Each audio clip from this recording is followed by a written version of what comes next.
Hello and good afternoon. Today I will be speaking with you about a few key organizational weaknesses I have witnessed in our company, as well as my proposed solution to those weaknesses. I think it's important to mention before we get started that the key to this proposal is not to degrade our company in any way by focusing on its flaws, but rather to build us up so that we can continue to grow and serve the community as we have been.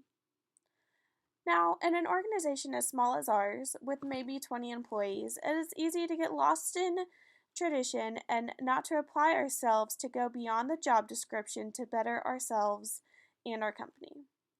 Change can be seen as unwelcome and unwanted and even a little scary, but change is the only constant in life. These key changes to our company culture will take a little time to adjust. However, we will be rewarded with a closer employee connection, increased productivity, and job satisfaction. Let's get started. Okay, so first I'd like to speak about a few key organizational issues that I've noticed in our company. First, our hiring practices and employment operations are centered around the company's religious beliefs. That ends up stifling communication between employees. Secondly, low motivation is caused by a lack of incentive system in place for employees to reach goals and increase their productivity. Thirdly, no benchmarking system is in place for employees to see their progress, strengths, and weaknesses in their position. The first topic I'd like to touch on is the religious diversity in our company. In this day of age, a person is hard pressed to find an organization that discriminates based on religion. However, religion is relied on to conduct everyday activities in our workplace. For instance, we all have chapel before a weekly meeting, we say a prayer before and after such meetings, and all managers are required to have a Bible on their desk at all times. Our current company culture stifles openness of ideas and decreases willingness for employees to collaborate together, causing the company to be out of sync and non progressing. Research suggests that by hiring employees with the tolerance of diversity, it will increase collaboration and they will be more willing to learn from one another, increasing the flow of ideas and essentially the profit of our company. My proposal is for our organization to gain a more tolerant workforce. This will not only increase the closest of the staff and increase the ideas, but a publicly open company will increase donor approval. The great thing about this is that no organizational morals must be sacrificed to make this change happen. We do not need to sacrifice that we are a Christian organization, nor give up any of our core values in order to open up the employees to more diversity.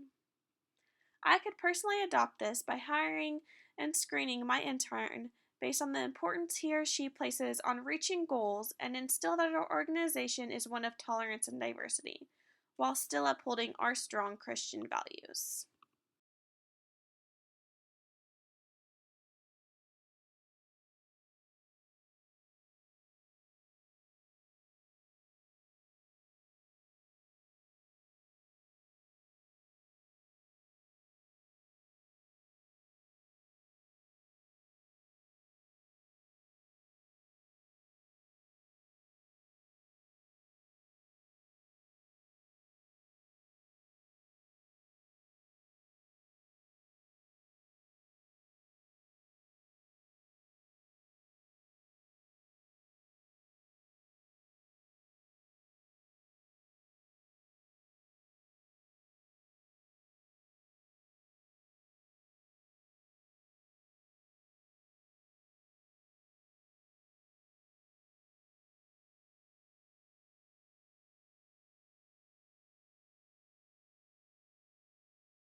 Next, I will play a video that explains appraisal systems a little bit better.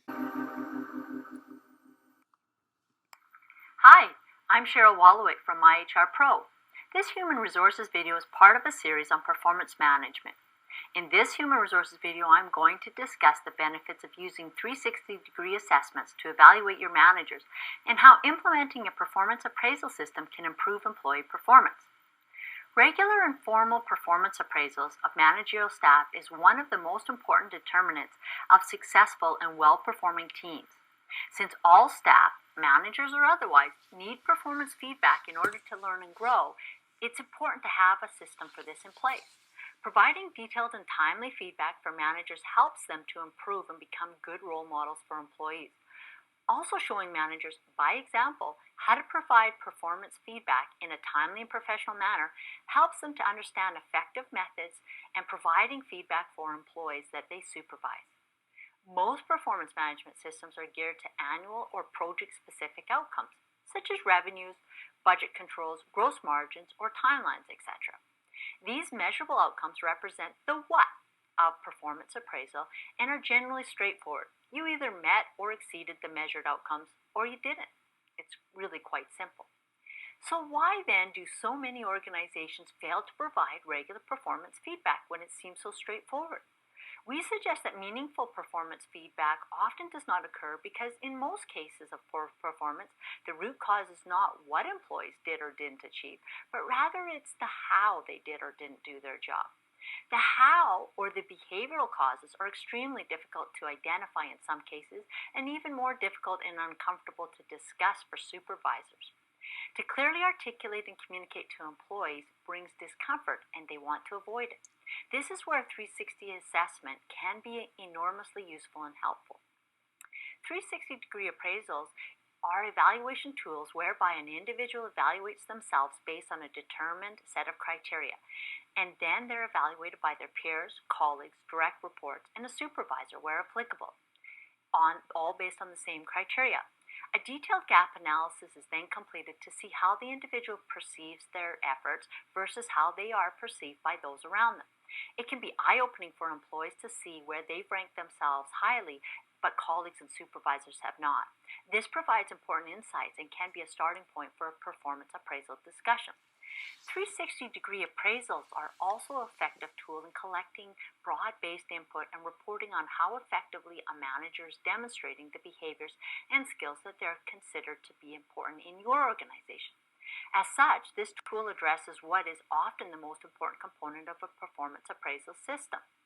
As mentioned earlier, performance appraisals must also assess, using other measurable means, the results component of performance, the achievement of the objective, and the goals of the organization, for example. 360-degree appraisal is generally undertaken annually in combination with other performance appraisal measures or occasionally independently as standalone performance feedback tools when necessary. The information derived from the process is intended for use in future planning and goal setting, for example. Based on the 360-degree assessments received in the first year, a manager may be expected to prepare and deliver on an action plan, personal development plans as it's sometimes called, designed to address perceived weaknesses or to continue to develop strengths that were previously identified. In the following years or evaluation periods, the same 360-degree assessment survey is used. There may be some specific questions added or deleted as refinements to the tools made, but keep it fairly consistent to allow for easy comparison from evaluation period to evaluation period, as well as highlight identifiable successes and areas needed for continued growth. There are two key elements for a performance appraisal system. One is to provide a comparison of behavior improvements from year to year so people see if they're making progress. This provides a baseline to measure against, and managers can see their improved performance according to the impact and responses from their peers or other supervisors above them. Although the individuals responding to this 360 assessment survey may change from year to year as staff come and go, we have found that the year-to-year comparison remains valid. The popularity of using 360-degree feedback, also known as performance appraisal systems, has gone through its ups and downs in how people view them over the years. But at MyHR Pro, we believe that with a properly designed tool, correct tool administration, and with diligent implementation of follow-up procedures, your managers will learn and grow based on the results, not only benefiting themselves, but also contributing to the success of your organization as a whole. There are steps you can take to see if your organization is ready to administer a 360-degree appraisal for your managers. Visit our website at myhrpro.ca for a 360-degree appraisal. What she touched on in the video that I have not yet is the idea of a 360-degree appraisal system. She explained it pretty well, and in simple terms, a 360-degree appraisal system lets not only your direct manager evaluate you, but also your other superiors, peers, and other colleagues. I suggest that our company look into adopting not only an appraisal system, but a 360-degree appraisal system. Doing this will not only help with the problem of employees not being fully aware of their skill sets and the expectations placed on them, but their research suggests that it will also increase communication between peers and could even possibly serve as a technique to increase motivation. Now that we've discussed some of the organizational problems I've witnessed and also some of the solutions that I think would work, I'd really like to thank you for your time listening to me, and I really hope that you consider the suggestions that I put forth in this presentation. Thank you.